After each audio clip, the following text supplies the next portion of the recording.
Lakewood fourplex, two things I really like about this opportunity is the proximity to JBLM, the Joint Base Lewis McChord Army Air Force that we have down here in Lakewood. It's right on the other side. The main gate is right on the other side of the freeway. And all the updates in the listing that says new roof, new plumbing, new electrical for 1950s building, that would be fantastic and would save you a lot. This price is $799, but it's 2 2s and 2 1 bedrooms, so that's why it's probably a tad high. But come on in and take a look. We're gonna check out all the new stuff that they talk about. It says new flooring. All the units have been rehabbed. Looks pretty good. You know, you get your small rental fridge and range, but nice new cabinets, nice counters. You come in, you still have baseboard heat.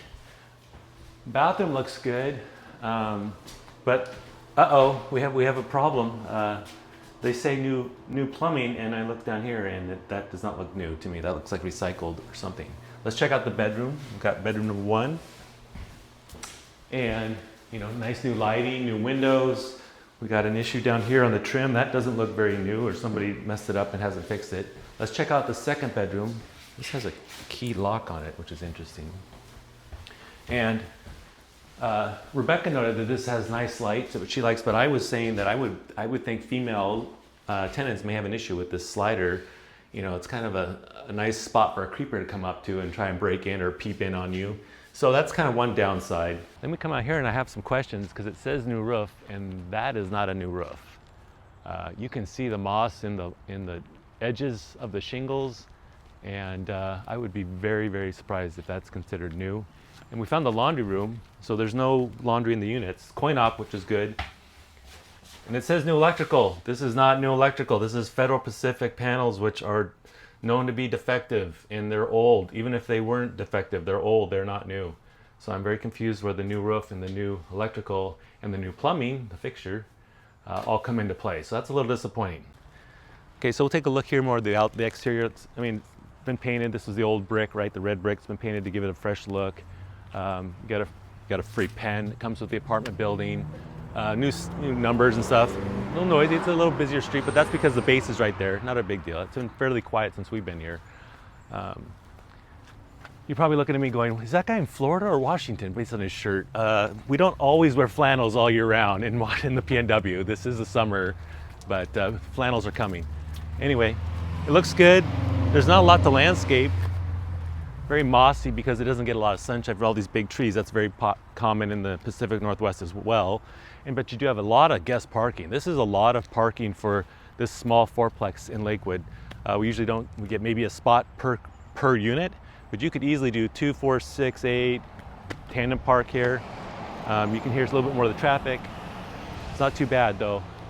Overall, it has good potential. I'm a little disappointed by the new plumbing, the new electrical, the new roof as stated. So I would have some questions about that. I will run the numbers and let you see what it looks like. Okay, so this is the fourplex, and again, you can see here it says fully remodeled. In my opinion, that means everything. It even says though, you know, new roof, new electrical, new plumbing are highlighted by the updated flooring as well, and all this stuff. And we come to find out that roof does not look new. It looks newer, but it's not new, and the electrical panels are not new. And some of the plumbing fixtures look like recycled stuff. So, I mean, I don't know. It's kind of disappointing.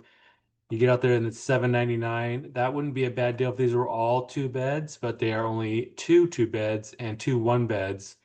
They're trying to pitch it at a 5.5 cap. Of course, we know that always comes out much lower than what is sold. So we run the numbers, and again, this is just my template. I didn't fill in the address and actual all of this unit stuff as much, except for the rents here, 1 1s, 2 2s. But asking price, everybody likes to see if they can do it at the minimum 25% down. That's not really the reality on most deals, unfortunately, in our area. And 7% is kind of the going rate. I added 3%. I think you probably actually do 2% on vacancy here, about 1 month's rent of one of these. Property taxes, right? Insurance. Electricity is kind of high. I don't know. I called the agent. It's got to be for the laundry, I guess, and maybe some while the units are vacant while they were doing rehab.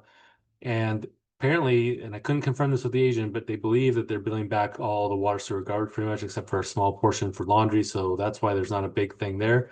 I factor in 8% for PM repairs. Shouldn't need much if all the units have been rehabbed for the most part. All the appliances are newer. CapEx replenishment, landscaping. I saw their P&L is about 2,400, so I'm gonna just bump that to 25. And rents were 1,100. This one's vacant, but they project 1,350, and I think that's very reasonable for that area. Consider they have 1,400 the other two bed. So going in, all in, again, we try to be kind of conservative here. It's pretty bad. You know, negative cash flow, about almost 900 a month. And even if you got some slight bumps, you'd be at 851. So this is, again, I go over to my snapshot that I use with clients. Looks pretty terrible. The DSCR is in the red. You're putting down $200,000 to lose almost $900 a month. Who wants to do that? And come down here, negative cash flow. If you had some appreciation, yes, you might have a positive ROI, but let's focus on the cash flow. That's what we want to do, right? The cash don't flow, it's a no, usually. Some people are willing to wait for positive cash flow, which is fine too. And sometimes it does take a few months to a year to stabilize the property. That's okay, but we don't want to be ongoing negative cash flow in most deals.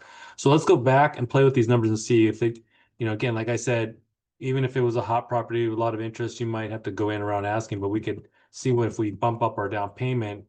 That'll shave you down from about a $900 a month loss to 650, but we're not we're not gonna pay full price on this. Let's try for 772 with 30% down. Now you're getting a little bit better, $400 or $500 a month. The reality is you're not gonna have all this vacancy, all these repairs, everything every month. So you probably could be closer to break even, but for the most part, let's even shoot for a little lower, right? 30%. Now we're getting pretty close to 300. This is definitely probably more we're gonna in reality break even, but it's tough. It's a tough call because you're talking about $200,000, almost $250,000 to barely break even. This stinks, right? 35% down. Now we're about breaking even on paper conservatively. Your DSCR is now in the yellow, at least getting better. But unfortunately, same story, different property. Price is tough. Down payment is tough. The cash flow is tough. So we really have to look at a lot of deals, but I want to give you a sense of what the numbers at least look like on this deal. I wouldn't pitch this to anybody. Maybe an owner occupant buyer, not a bad deal actually. But most owner occupants are looking for duplexes. The fourplexes are going to true investors like you and me. So there you have it. Hope that was helpful.